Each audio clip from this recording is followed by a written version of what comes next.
d'une femme. Il y en a plusieurs. Et c'est là que commence le mensonge collectif. On fait semblant de ne pas le voir, mais une femme moderne circule entre plusieurs corps, et chaque corps obéit à une logique différente.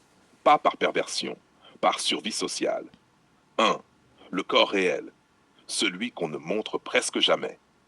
Le corps réel, c'est le corps qui vieillit, le corps qui varie, le corps qui gonfle, qui marque, qui fatigue, le corps sans lumière, sans angle, sans filtre. C'est le corps du matin, le corps du doute, le corps du miroir honnête. C'est le seul vrai corps. Et pourtant, c'est celui que la femme a appris à ne pas aimer totalement. Pourquoi? Parce qu'on lui a appris très tôt que ce corps-là n'est jamais assez, doit être corrigé, doit être optimisé. Le corps réel n'est pas célébré, il est toléré. En 2, le corps supposé, celui qu'elle pense que l'homme attend. Le corps supposé n'existe pas physiquement, il existe dans sa tête. C'est le corps qu'elle imagine que l'homme désire. Plus ferme, plus lisse, plus jeune, plus spectaculaire. Ce corps-là est une projection anxieuse. Elle ne se demande pas, open quote, est-ce que mon corps est désirable? Close quote. Elle se demande, open quote, est-ce qu'il correspond à ce qu'on attend de moi? Close quote. C'est ici que naissent la peur de se déshabiller, la peur du jugement, la peur de ne pas suffire. Le corps supposé est une prison mentale. Le corps des réseaux sociaux, le corps performatif. Ce corps n'est pas là pour être touché. Il est là pour être validé. C'est un corps mis en scène, cadré, sélectionné, comparé. Il obéit à une seule loi, la réaction. Likes, commentaires, regards. Ce corps n'est pas intime, il est marchand et le piège est violent. Plus ce corps est validé, plus le corps réel est méprisé. La femme commence alors à vivre une dissociation. Elle réussit en ligne, mais doute hors ligne. 4. Le corps des filtres, le corps fantasmé. Le corps filtré, ce n'est plus un corps. C'est une fiction. Un visage sans pores, une peau sans texture, une symétrie irréelle. Ce corps n'a jamais existé, mais il devient la référence. Et là, on bascule dans la folie douce. Elle compare son vrai corps à un corps inexistant. Elle se sent en défaut face à une illusion. C'est une violence psychologique normalisée.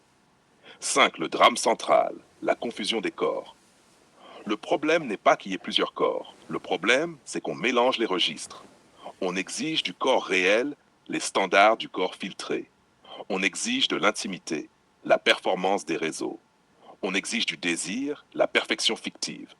Résultat, frustration permanente, chez la femme et chez l'homme. 6. Pourquoi la femme doute toujours du regard masculin? Parce qu'elle sait une chose, même inconsciemment. Open quote. L'homme va rencontrer le corps réel, pas le corps filtré. Et elle ne sait jamais lequel il attend, lequel il compare, lequel il tolère. Ce doute n'est pas de la manipulation, c'est de la peur conditionnée. 7. La vérité que personne ne veut dire. Plus une femme entretient la distance entre ses corps, plus elle s'expose à l'angoisse, le contrôle, les exigences excessives, les fameux caprices. Les caprices ne viennent pas de la beauté, ils viennent de la dissociation.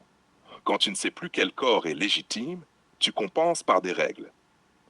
Ce que fait le réel et pourquoi il fait peur. Le réel tranche, un rendez-vous réel, un regard réel, une présence réelle. Le réel répond à une seule question. Open quote, est-ce qu'il y a cohérence entre ce que je montre, ce que je crois être et ce que je suis? Close quote. Et cette réponse est parfois brutale. 9. Pourquoi retarder le réel est dangereux? Plus on attend, plus le corps supposé grossit, plus le corps filtré domine, plus le choc avec le corps réel est violent. Et dans ce choc, la femme perd souvent plus que l'homme, parce qu'elle a plus investi mentalement. 10. La vérité finale, sans pitié. Une femme n'a pas 4 corps, elle en a un seul. Les autres sont des adaptations, des stratégies, des fictions. Mais tant qu'elle ne réconcilie pas le corps réel avec le regard qu'elle attend, elle restera en guerre contre elle-même. La phrase qui dérange. Le problème n'est pas que les femmes aient plusieurs corps. Le problème, c'est qu'on leur a appris que leur vrai corps n'était jamais suffisant seul.